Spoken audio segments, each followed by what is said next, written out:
নমস্কাৰ ষ্টুডিঅ'ৰ মজিয়াত মই মিনহাস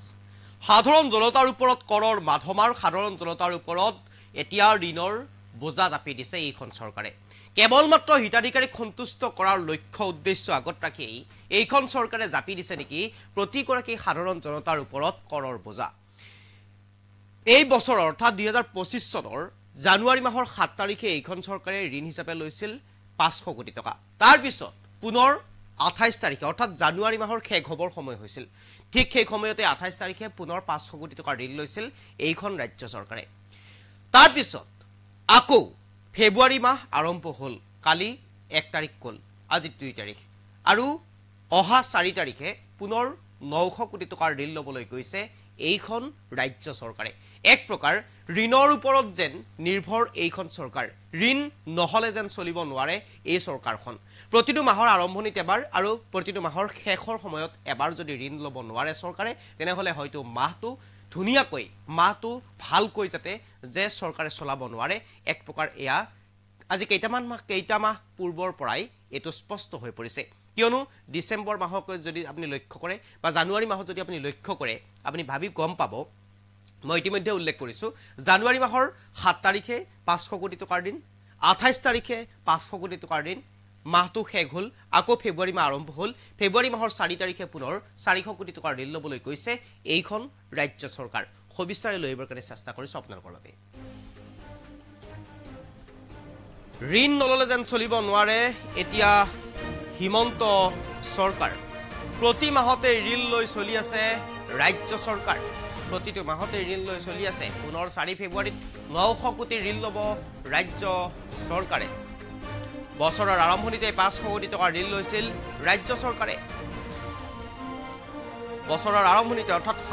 7 জানুৱাৰী দিনাই ৰাজ্য চৰকাৰে লৈছিল 500 কোটি টকাৰ ঋণ আৰু তাৰ পিছত 28 জানুৱাৰীত ৰাজ্য চৰকাৰে লৈছিল 500 কোটি টকাৰ ঋণ বছৰৰ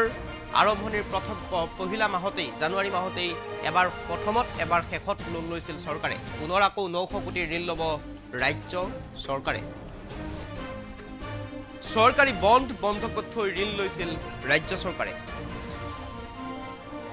ঋণ নিৰ্ভৰ ৰাজ্য চৰকাৰ এতিয়া বলিয়া হৈছে কিয়নো প্ৰতিটো মাহতে যেন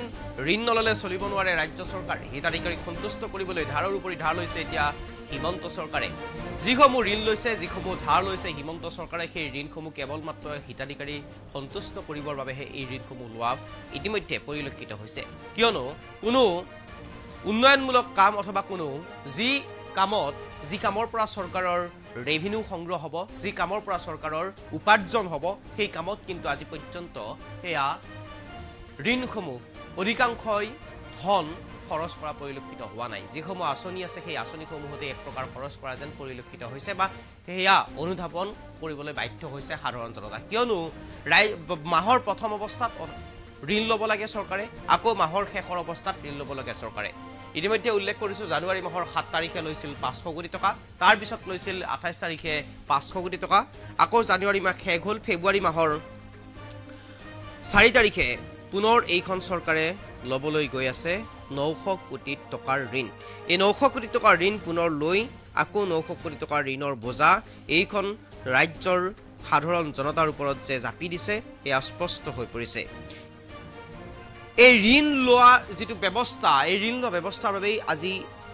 সাধাৰণ জনতাৰ ওপৰত যি মাধমাৰ সাধাৰণ জনতাৰ ওপৰত যি কৰৰ বোজা এক প্ৰকাৰ এফালৰ পৰা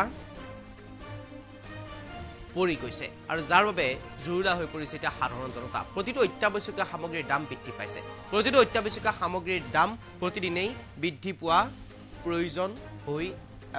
বৃদ্ধি পাই গৈছে যাৰ বাবে এতিয়া প্ৰতিটো মুহূৰ্ততে কৰৰ বোজা প্ৰতিগৰাকী ব্যক্তিৰ ওপৰত পৰিছে গতিকে এবাৰ আপুনি ভাবক এবাৰ লক্ষ্য কৰক কি পৰ্যায়লৈ অসমৰ অৰ্থনীতি কি পৰ্যায়লৈ অসমৰ ৰাজভৰাল গতি কৰিছে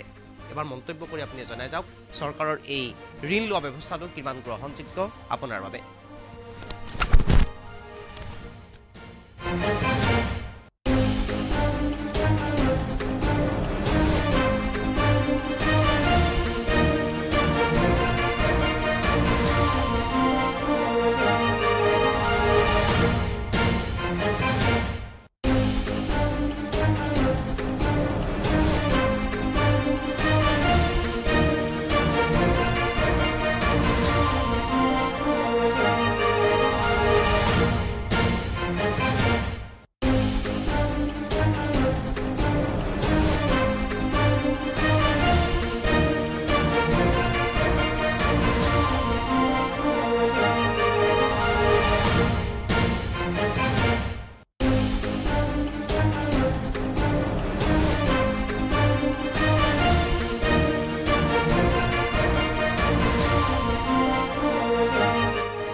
ৰাইজৰ স্বাৰ্থত।